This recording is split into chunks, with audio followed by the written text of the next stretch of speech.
Ποια είναι η σημασία του σήματος αυτού? Αστυνομία. Πώς ενεργείτε βλέποντας το σήμα αυτό? Διακόπτετε την πορεία σας στην ειδική προς τούτο γραμμή, ή σε περίπτωση που δεν υπάρχει τέτοια, στη θέση της πινακίδας, και δεν ξεκινάτε, αν δεν βεβαιωθείτε ότι δεν πλησιάζει σιδηροδρομικός σειρμός ή τροχιόδρομος. Ποια είναι η σημασία του σήματος αυτού? Απαγορεύεται η είσοδος σε πεζούς. Ποια είναι η σημασία του σήματος αυτού? Απαγορεύεται η είσοδος σε αγροτικά μηχανήματα. Ποια είναι η σημασία του σήματος αυτού? Απαγορεύεται η διέλευση χωρίς στάση πρώτου σταθμού διοδίων. Ποια είναι η σημασία του σήματος αυτού? Περιοχή σταθμεύσεως περιορισμένης χρονικής διάρκειας. Ποια είναι η σημασία του σήματος αυτού? Ορεινή οδός ανοιχτή ή κλειστή ανάλογα με τις ενδείξεις μέσα στα πλαίσια 1, 2, 3 της πινακίδας. Ποια είναι η σημασία του σήματος αυτού? Πρατήριο καυσίμων. Ποια είναι η ανώτατη ταχύτητα εκτός κατοικημένης περιοχής που επιβάλλει η πινακίδα αυτή? 90 χιλιόμετρα την ώρα. Πώς συμπεριφέρεστε βλέποντας αυτό το σήμα? Κατεβάζετε ταχύτητα. Πώς ενεργείτε βλέποντας το σήμα αυτό? Αποφεύγετε απότομο φρενάρισμα. Κινείστε σε αυτοκινητόδρομο εμπρός από ένα εργοτάξιο και συναντάτε αυτό το σήμα.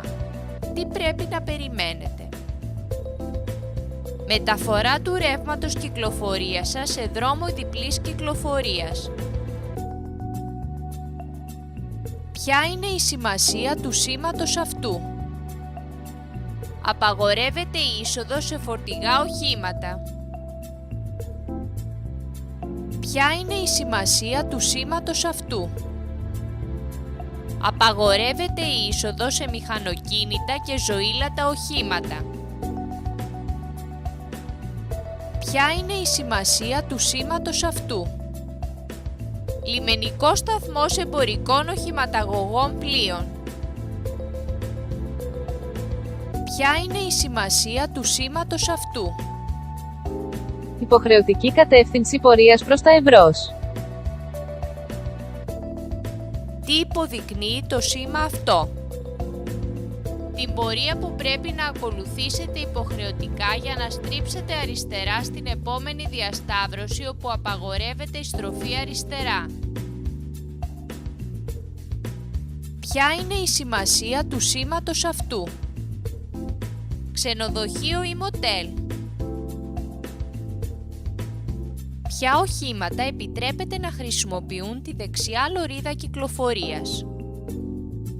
Λεωφορεία ή τρόλεϊ. Ποια είναι η σημασία του σήματος αυτού? Επικίνδυνη στένωση και από τις δύο πλευρές. Ποια είναι η σημασία του σήματος αυτού? Κίνδυνος λόγω εκτελουμένων εργασιών στην οδό.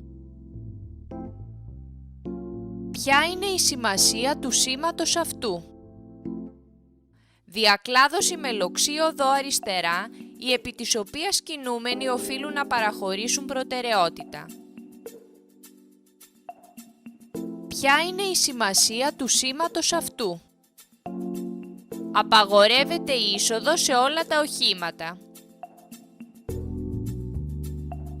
Ποια οχήματα απαγορεύεται να εισέλθουν σε μία οδό με αυτή τη σήμανση?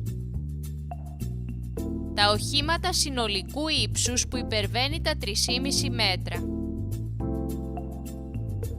Ποια είναι η σημασία του σήματος αυτού? Υποχρεωτική κατεύθυνση πορείας με στροφή αριστερά. Ποια είναι η σημασία του σήματος αυτού? Τέλος αποκλειστικής διελεύσεως λεωφορείων ή τρόλεϊ. Ποια λωρίδα κυκλοφορίας θα επιλέξετε προκειμένου να στρίψετε αριστερά? Την Α. Ποια είναι η σημασία του σήματος αυτού? Εστιατόριο. Ποια είναι η σημασία του σήματος αυτού? Ανώτατα όρια ταχυτήτων αναλωρίδα κυκλοφορίας. Ο φωτεινός σηματοδότης δείχνει κόκκινο φως και δίπλα ανάβει πράσινο βέλος. Τι σημαίνει αυτό? Ότι μπορούν να συνεχίσουν την πορεία τους μόνο τα οχήματα που θα στρίψουν δεξιά. Ποια είναι η σημασία του σήματος αυτού? Κίνδυνος λόγω συχνής κινήσεως παιδιών, παραδείγματος χάρη σχολεία, γήπεδα κλπ. Ποια είναι η σημασία του σήματος αυτού? Συνιστώνται αλυσίδες ή ελαστικά χιονιού. Ποια είναι η σημασία του σήματος αυτού? Απαγορεύεται η είσοδος σε μηχανοκίνητα οχήματα εκτός των διτρόχων μοτοσικλετών. Ποια οχήματα απαγορεύεται να εισέλθουν σε μία οδό με αυτήν τη σήμανση? Τα οχήματα των οποίων το βάρος ανά άξονα υπερβαίνει τους 2 τόνους. Ποια είναι η σημασία του σήματος αυτού? Υποχρεωτική διέλευση μόνο από τη δεξιά πλευρά της νησίδας ή του εμποδίου.